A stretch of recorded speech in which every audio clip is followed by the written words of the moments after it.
से कि क्या इजराइल ने सीरिया पर छोटा न्यूक्लियर हमला किया है। दरअसल 16 दिसंबर को सीरिया में एक विस्फोट के बाद बढ़े रेडिएशन के रूसी रिपोर्ट के जरिए कुछ इसी तरह के दावे किए जा रहे हैं। बता दें कि 16 दिसंबर को सीरिया के तारतस में हथियारों की साइट पर इजराइल ने हवाई हमला किया था। हमले के बाद धमाका बेहद खतरनाक था और काफी ऊंचाई तक आसमान में आग का गोला और धुएं का गुबार बना, ठीक वैसा ही जैसे परमाणु बम के विस्फोट से जुड़ी हुई तस्वीरों में दिखता है। धरती भूकंप की तरह कांपी। अब नई जानकारी ये है कि इस धमाके के बाद वहां पर रेडिएशन का स्तर बढ़ा हुआ पाया गया। इसी को लेकर सवाल खड़ा हो गया कि क्या इजराइल ने तारतस पर न्यूक्लियर हमला किया था। इजरायली डिफेंस फोर्सेस ने हथियार डिपो में रखी स्कड मिसाइल की फैसिलिटी को तबाह कर दिया। इस हमले में इस विस्फोट के बाद 3 तीव्रता का भूकंप भी आया। यह भूकंप 820 किलोमीटर दूर तुर्की के इज़्निक तक महसूस किया गया। रूसी मीडिया स्पुतनिक ने तब कहा था कि इजराइल ने जंगी जहाज से किसी नई मिसाइल के जरिए टारगेट किया है, लेकिन अब कहा जा रहा है कि इजराइल ने छोटा न्यूक्लियर हमला किया।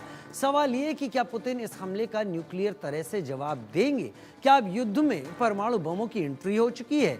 सवाल ये भी कि जिन क्षेत्रों में, जिन देशों में परमाणु बम नहीं है, क्या उन्हें डर कर रहना चाहिए? ये धमाका आसान नहीं था। इस धमाके के पीछे जो बातें थी वो बहुत गंभीर करने वाली हैं। रेडिएशन बड़ा मिलना सवाल जरूर खड़े करता है, लेकिन 9 देशों के पास परमाणु हथियार आज की तारीख में दुनिया में हैं। आपको बता देते हैं कि वो देश कौन कौन हैं। यही हम आपको यहाँ पर बताने जा रहे हैं कि वो देश कौन कौन हैं, जो 9 देश हैं जिनके पास परमाणु हथियार हैं। तो वो 9 देश हैं: अमेरिका, रूस, फ्रांस, चीन, भारत, पाकिस्तान, इजराइल, उत्तर कोरिया और यूनाइटेड किंगडम। हालांकि इजराइल इस बात को स्वीकारता नहीं है कि उसके पास परमाणु हथियार हैं, लेकिन इजराइल को माना जाता है परमाणु हथियार कैपेबल कंट्री। उसी तरह से उत्तर कोरिया, जिस पर कई सारे बैन हैं, प्रतिबंध हैं, लेकिन वो परमाणु हथियार रखता है। हालांकि सामने वो बात नहीं है। दुनिया में इस समय लगभग 12,100 परमाणु हथियार मौजूद हैं, जिनमें 9,500 से अधिक सक्रिय सैन्य भंडार हैं। रूस के पास 5,977 हैं हथियार। आगे बढ़ते हैं, इसके बाद बात करेंगे और देशों की। तो इसके बाद यूनाइटेड स्टेट्स ऑफ अमेरिका यानी अमेरिका के पास 5,428 परमाणु हथियार हैं।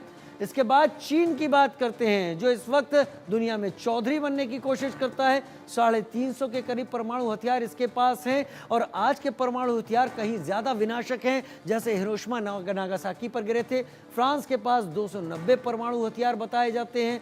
फ्रांस के बाद नंबर आता है, जी हाँ, फ्रांस के बाद नंबर आता है ब्रिटेन का। यूनाइटेड किंगडम 225 परमाणु हथियार ब्रिटेन के पास मौजूद हैं। पाकिस्तान के पास बताया जाता है 165 के करीब परमाणु हथियार मौजूद हैं। भारत के पास 160 की संख्या बताई जाती है कि परमाणु हथियारों की है। वहीं इसके बाद नंबर आता है उत्तर कोरिया, इजराइल और बाकी देशों का। तो इजराइल के पास 90 परमाणु हथियारों की बात यहाँ पर हम रख सकते हैं, लेकिन इजराइल स्वीकारता नहीं है। ये अलग अलग सोर्सेस है। उत्तर कोरिया के पास 20 परमाणु हथियार होने की बात कही जाती है। एक एक करके सारी चीज़ें सामने आती हैं, लेकिन परमाणु हमले की अगर हम बात कर रहे हैं, युद्ध में ऐसे इस्तेमाल की बात कर रहे हैं, तबाही कितनी होती है ये भी हम आपको बता देते हैं। जहां परमाणु बम गिरता है वहां के सभी जीव जंतु, पेड़ पौधे उस जगह नष्ट हो जाते हैं। तो ये देखिए, सभी कुछ नष्ट हो जाता है उस जगह पर जहां परमाणु बम गिरता है। तापमान हजारों डिग्री तक यहाँ पर पहुँच जाता है, जिस जगह उसका सेंटर पॉइंट यानी जहाँ पर बम गिराया जाता है। आसपास की सभी चीज़ें जलकर राख हो जाती हैं।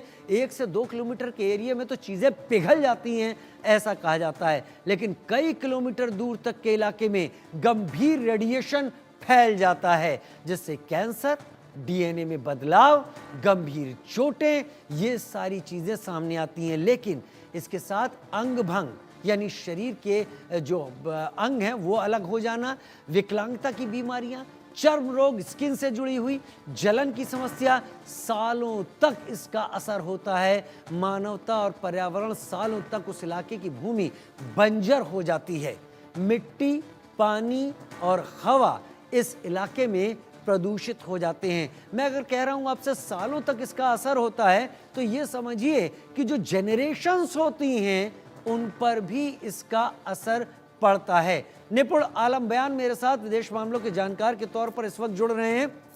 Major Mohammad Ali Shah defence expert के तौर पर मेरे साथ जुड़ रहे हैं और group captain U K Devnath defence expert के तौर पर मेरे साथ इस वक्त थोड़ी देर में ही जुड़ने वाले हैं। चर्चा हम उनसे भी करेंगे। ये सभी मेरे साथ हैं। सबसे पहले मैं मोहम्मद अली शाह आपका रुख कर लेता हूं, क्योंकि मामला उस बॉम्ब के टेस्ट का है जिसको लेकर कई सारी रिपोर्ट सामने आ रही हैं। क्या इजराइल ने सीरिया में उस खास लोकेशन के ऊपर एक लो इंटेंसिटी का परमाणु हथियार यहां पर ट्राई किया या नहीं किया?